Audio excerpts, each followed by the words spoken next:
This might be the least clickable video we have ever made.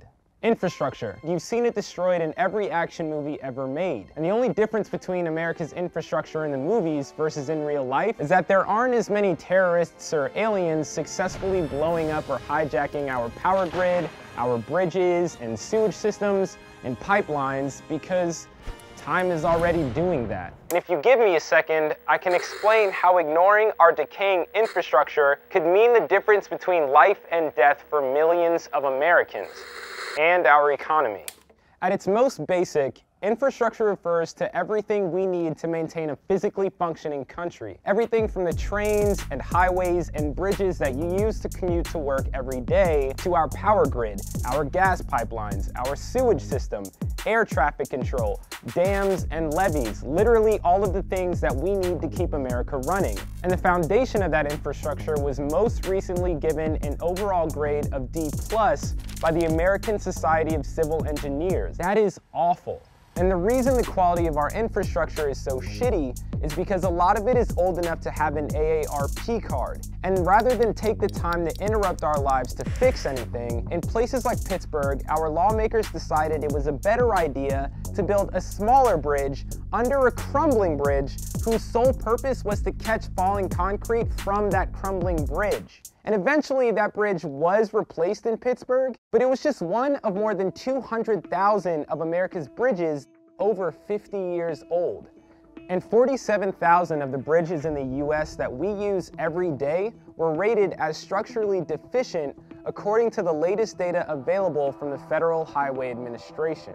And when it comes to our highways, it has been estimated that nearly half of the highway fatalities in this country are due to the conditions of the roadways themselves. Thanks to these shitty roads and the traffic conditions they help to create, the average American spends 97 hours a year in traffic while spending at least $1,300 in vehicle repairs and wasted gas. And the trucking industry, who we rely on to move our Amazon orders around the country, loses about 1.2 billion hours of productivity every year due to traffic congestion.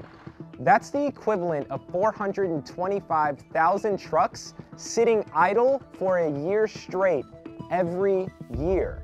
And the $74.5 billion in additional operating costs that creates are ultimately paid for by us, the consumer. But we aren't just suffering from old bridges and shitty roads. Our air traffic control systems are in serious need of repair and update. There are over 2 million people passing through US airports a day, and the ASCE's report estimates that in the near future, 24 of the top 30 airports in the US could be experiencing Thanksgiving-level traffic numbers as often as once a week.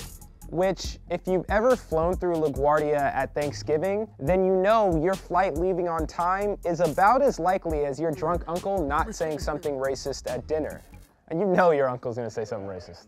And aside from costing all of us our money on the back end, our crumbling infrastructure is now compounding the problem of climate change. As extreme weather events continue to become more frequent, the levees in American cities, which are already in need of $80 billion worth of improvement, are suffering cascading failures during storms like 2016's Hurricane Matthew, where the levees were breached. And when they failed, the flooding caused $1.5 billion worth of damage. And this is a trend, not a single instance. After plenty of attempts to spin the story of the levees breaking during Hurricane Katrina, the Army Corps of Engineers eventually conceded that the levees were breached due to flawed engineering. The power company PG&E in California has admitted that their faulty equipment was probably responsible for the wildfire that burned down the town of Paradise.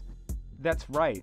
Aging infrastructure in California is believed to have started one of the worst wildfires in history.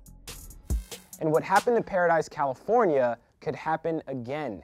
Our power grid in America was largely built in the 1950s and 60s and was only meant to last 50 years, meaning our current power grid is about 20 years past its expiration date. Would you drink 20-year-old milk? Are you comfortable with the power lines that are bringing electricity to your house being 20 years past their projected life expectancy? Power outages are already 10 times more common now than they were in the 80s, And California officials believe that 17 of the 21 major wildfires in 2017 in the state were due to an aging power grid operated by PG&E. Jesus Christ, PG&E. How many wildfires do you have to start before someone's like, yo, it's a good idea to start replacing this shit? So until both Democrats and Republicans come together with a plan to address our country's failing infrastructure, you and I are going to continue to risk our lives and our bank accounts every time we go to the airport, or drive over a bridge, or ride the subway, or turn the lights on, turn the shower on, flush the toilet, when it rains, when there's a drought.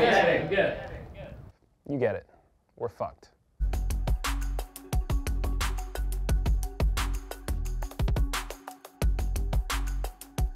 Hey, it's Lee, and if you want to see more of these videos, or really just any other videos that Vice makes, click the bell and then click that subscribe button. Your butt's gonna vibrate every time something gets uploaded to our YouTube channel.